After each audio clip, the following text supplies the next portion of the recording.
وَلْتَكُنْ مِنْكُمْ أُمَّةٌ يَدْعُونَ إِلَى الْخَيْرِ وَيَأْمُرُونَ بِالْمَعْرُوفِ وَيَنْهَوْنَ عَنِ الْمُنْكَرِ وَأُولَئِكَ هُمُ الْمُفْلِحُونَ. Masalah bakhil ini, kita masuk ke tema kita. Sebuah dosa yang banyak orang Islam tidak sadari, terjerumus di dalamnya. Teman-teman, kalau saya tanya mau kaya nggak? Mau, cuma 3 orang yang mau. Yang lain tidak mau, suka miskin rupanya. Hah? Mau kaya nggak? Jangan bakhil, resepnya itu. Mau nggak dicintai oleh pasangan, bagi yang sudah menikah, yang bujang-bujang nanti sebentar. Mau nggak teman-teman kalau sudah beristri, istri kita sangat sayang dengan kita. Atau akhwat jadi seorang istri, disayang sekali sama suaminya. Mau? Jangan bakhil. Tidak bisa ketemu teman-teman cinta sejati dengan pelit. Mustahil. Mengkhayal. Mau nggak langgeng hubungan kita dalam persahabatan? Jangan pelit. Jangan bakhil. Tidak bisa langgeng persahabatan kalau masih perhitungan, gak bisa. Antum bayangkan kalau antum berteman dengan seseorang, apa saja dia yang duluan ingin membayar. Dia yang ingin mentraktir, suka memberikan hadiah. Enak gak berteman sama orang begini? Nah, jadikan diri antum seperti itu. Supaya orang nyaman dengan kita. Makanya pernah ada orang datang kepada Abdullah bin Mas'ud radhiyallahu anhu, kemudian dia mengatakan begini, saya mencintai anda karena Allah. Kata Abdullah bin Mas'ud, kau sudah tahu syaratnya? Dia bilang apa syaratnya? Beliau mengatakan, kantongku adalah kantongmu. Kantongmu adalah kantongku. Mananya apa? Siap. Saya pakai uangmu, kamu pakai uang saya. Orang itu mengatakan, saya belum siap. Kata Abdullah bin Mas'ud, cari orang lain. Begitu prinsipnya.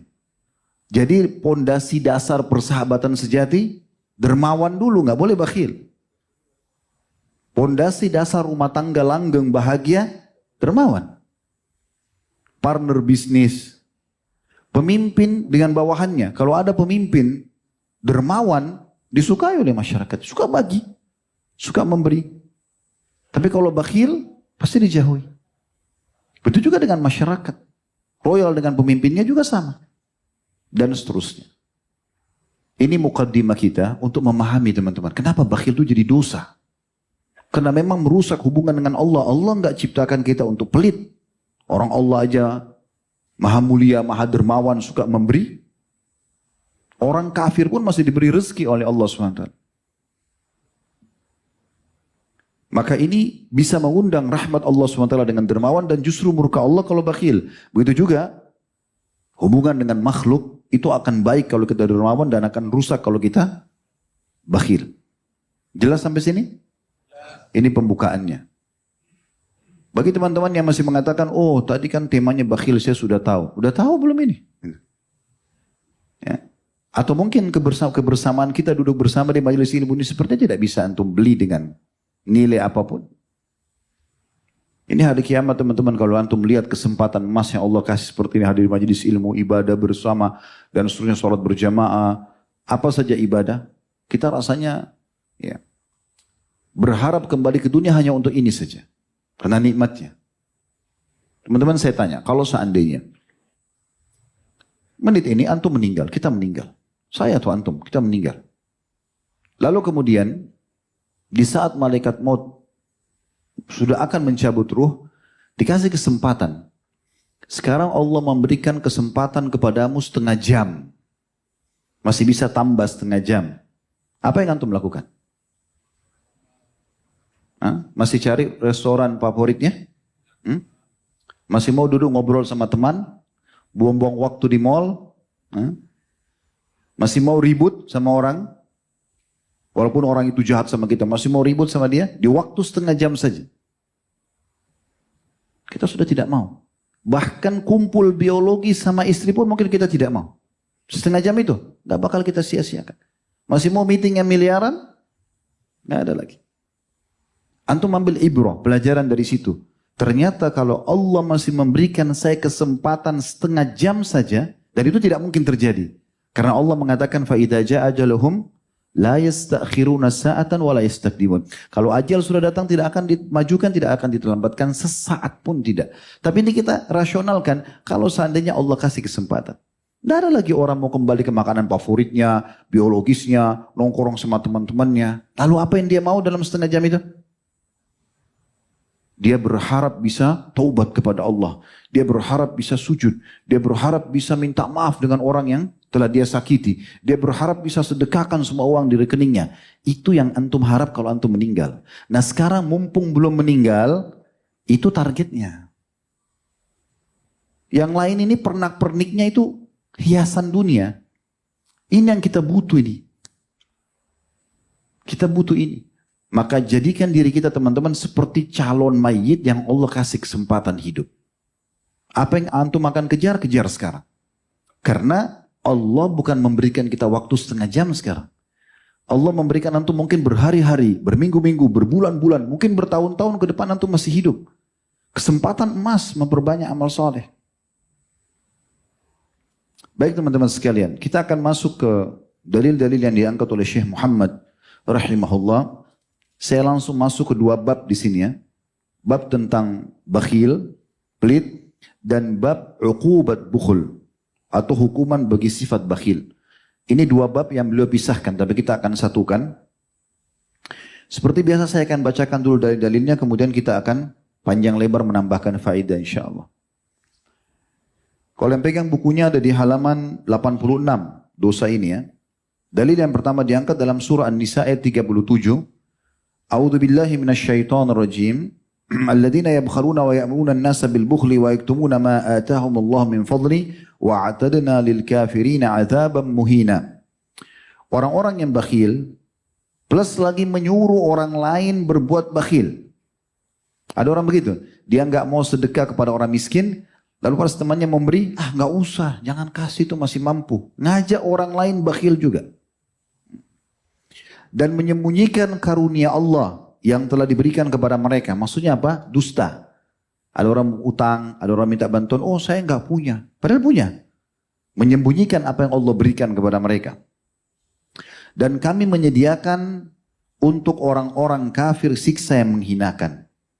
Kufur nikmat, bakhil, siksa yang menghinakan.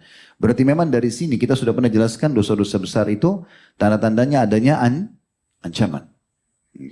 Apakah laknat, apakah murka Allah, apakah siksa kubur, apakah azab neraka. Nah, itu yang menyebabkan dia ya, jadi dosa besar.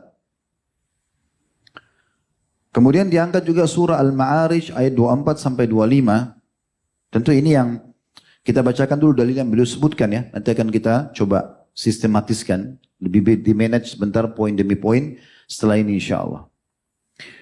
Surah Al-Ma'arij ayat 24 sampai 25. Ini lawannya orang bakhil, orang yang dermawan. Walladzina fi amwalim haqqum ma'lum lis-sa'ili wal mahrum. Dan orang-orang yang dalam hartanya tersedia bagian tertentu bagi orang miskin. Setiap terima gaji, setiap ada uang, pasti dia sisipkan tanpa harus tunggu orang minta, sudah disisipkan. Ini yang Allah puji. Saya pernah jelaskan di pertemuan-pertemuan yang lalu ya, yang sebelum pandemi. Waktu itu, kalau sempat ada yang mengikutinya. Jadi beda teman-teman pahala, kita bersedekah pada saat ada orang minta dan kita beri. Beda sekali pahalanya dengan orang yang sengaja keluar mencari orang-orang miskin itu. Kalau antum programnya, poin yang pertama, maksudnya hanya mau bersedekah di saat ada orang minta, maka ini sulit ini. Karena kalau antum tinggal di satu komplek yang elit, keluar dari rumah, lewat security, langsung ke kantor, ataupun antum langsung ke masjid, kapan antum ketemu orang miskin? Tapi poin yang kedua adalah antum yang memprogramkan seperti ayat ini. Melowongkan harta khusus memang untuk orang-orang miskin. Memang sudah disisipkan. Memang sengaja keluar cari orang miskin itu. Itu yang Allah bilang. Dan orang-orang yang dalam hartanya tersedia bagian tertentu bagi orang-orang miskin. Yang meminta dan orang yang tidak mempunyai apa-apa atau tidak mau meminta. Jadi bukan hanya orang minta saja, orang yang tidak minta pun dikasih. Justru ada sebagian orang yang karena punya kemuliaan diri gak mau minta, padahal dia susah. Nah ini butuh antum cari mereka. Tidak bisa kita tunggu mereka datang, mereka gak akan datang. Ada orang subhanallah tanggung sekian orang anak, hidupnya susah, rumahnya mungkin di pinggir kali, tapi gak pernah mau ngemis sama orang. Mulia dia berjualan, dagang. Orang-orang seperti ini butuh dibantu. Kemudian beliau mengangkat dalil dari Jabir. Dia berkata bahwasanya Rasulullah sallallahu alaihi wasallam bersabda, "Man sayyidukum ya Bani Salamah?" Siapa pemimpin kalian wahai suku Salamah? Qalu Al-Ja'd bin Qais. Mereka menjawab Al-Ja'd ibn Qais. Ala anna nubakhiluhu. Namun kami mendapatinya bakhil. Qala wa ayyuda'in adwa'u minal bukhul. Maka Nabi SAW mengatakan penyakit jiwa apa yang lebih parah daripada bakhil. Bal sayyidukum Amr bin Jamuh. Tapi ketahuilah mulai sekarang aku akan menunjuk pemimpin kalian Tuhan kan adalah Amr bin Jamuh. Hadis ini diriwayatkan oleh Bukhari dalam kitab Adab Mufrad beliau. Jadi hadis ini menjelaskan dua hal. Yang pertama, pemimpin harusnya dermawan dan dengan itu dia akan dicintai oleh orang-orang yang dia pimpin. Kemudian juga yang kedua adalah bagaimana Nabi SAW di sini menggantikan posisi Al-Ja'd bin Qais. Seingat saya ini salah satu tokoh munafik di zaman Nabi SAW ya. Dia kalau tidak salah yang sempat ikut ke kesepakatan Hudaybiyah, namun dia tidak mau bai'at, janji setia kepada Nabi SAW di bawah pohon, sembunyi-sembunyi di belakang unta merah. Maka Nabi SAW bersabda pada saat itu, semua kalian masuk surga kecuali yang sembunyi di belakang unta merah. Itulah Ja'd bin Qais. Memang dia punya wibawa, dia terkenal kaya, tapi pelit orangnya. Setelah memang dia orang munafik gitu. Maka Nabi SAW menggantinya dengan Amr bin Jamuh. Amr bin Jamuh seorang yang saleh yang mati syahid di salah satu peperangan di masa Nabi SAW. Kemudian di bab setelahnya beliau mengangkat juga surah Al-Imran ayat 180. Ancaman tentang orang yang bakhil, tidak mau mengeluarkan zakat hartanya dan juga bersedekah. Sayutawwaquna ma bakhilu bihi yaumal qiyamah. Harta yang mereka bakhil itu, yang mereka tidak keluarkan, akan dikalungkan kelak di lehernya pada hari kiamat. Jadi dia tabung-tabung, simpan-simpan, gak mau keluarin itu akan menjadi siksaan buat dia nanti pada hari kiamat. Juga sebuah riwayat yang diangkat oleh beliau, hadis riwayat Bukhari dan Muslim, dari hadis Asma binti Abi Bakar radhiyallahu anhuma, Nabi SAW bersabda, "Wala tu'i fayu'i Allahu alaiki." Jangan pernah engkau menahan harta, maksudnya bakhil, dalam memberi, sehingga Allah pun akan membalas yang semisalnya kepadamu. Jelas makna lafaz hadisnya. Kalau kamu dermawan, royal di jalan Allah, Allah akan royal kepadamu. Kalau kau bakhil, Allah pun akan tahan. Allah pun akan tahan. Di sini dikatakan, maka Allah akan membalas yang semisalnya kepadamu. Allah juga akan menahan karunia-Nya. Juga dalam hadis yang lain, irdihi yurdahu laki. Lapangkanlah dalam memberi nafkah, sedekah, longgarkan sebanyak mungkin, semampu mungkin, akan dilapangkan juga untukmu. Maksudnya Allah akan memberikan kepadamu banyak jalan keluar dari permasalahan-permasalahan yang sedang kau hidupi atau lalui. Juga beliau mengangkat sabda Nabi SAW, hadis yang masyhur riwayat Bukhari, yang kalau pagi hari tiba, maka dua malaikat turun ke langit bumi, ya, kemudian atau ke bumi, kemudian berkata, salah satunya mengatakan, Allahumma a'ti mumsikan talafa. Ya Allah, karuniakanlah orang yang menahan hartanya kerugian, kehancuran, kebinasaan. Kata Ibnu Hajar rahimahullah, kehancuran dan kebinasaan di dirinya dan hartanya. Dan malaikat yang satu lagi mengatakan, wa'ati mumfikan khalafa. dan berikanlah orang yang berinfak pengganti. Nah ini dalil-dalil yang diangkat oleh Syekh Muhammad rahimahullah. Sebenarnya teman-teman sekalian, dengan cukup membacakan dalil ini sudah cukup bagi kita. Karena sangat jelas ayat-ayat Al-Qur'annya, hadits-hadits Nabi alaihi salatu wassalam. Tapi insya Allah kita akan coba tambahkan dengan beberapa informasi. Semoga ini akan menambah ilmu buat kita. Ada hal yang menarik yang disampaikan oleh Abu Hatim rahimahullah. Ini tambahan informasi, kita sudah mulai tambahkan faedah-faedahnya. Beliau mengatakan, bakhil itu adalah sebuah pohon di neraka. Bakhil itu adalah sebuah pohon di neraka. Sedangkan ranting-rantingnya ada di dunia. Siapa atau barang siapa yang bergelantungan pada salah satu dari ranting-ranting itu, ranting pelit, dari semua lini kehidupannya. Ada orang dermawan di satu sisi tapi pelit di satu sisi. Sama saja, dia seperti sedang bergelantungan di ranting-ranting yang membawanya ke neraka. Kata beliau, sedangkan ranting-rantingnya, banyak aktivitas kita, ada di dunia. Barang siapa yang bergelantungan pada salah satu dari ranting-ranting pelit atau bakhil itu, niscaya akan menjerumuskannya ke dalam api neraka. Jadi artinya tidak boleh kita dermawan satu sisi, pelit di satu sisi. Memang sekaligus, sekalian. Mau jadi dermawan aja, gak usah setengah-setengah. Kalau mau jadi orang baik teman-teman dan menikmati kebaikan itu, 100% harus hijrah. Gak bisa, harus betul-betul 100% maksimal. Mau mulai sekarang sholat malam, maksimal sholat malam udah. Maksimal ya, hijrah tinggalkan pekerjaan haram, maksimal semuanya maksimal. Gak bisa setengah-setengah. Yang buat banyak orang kembali kepada kemaksiatan, kenapa? Karena setengah-setengah.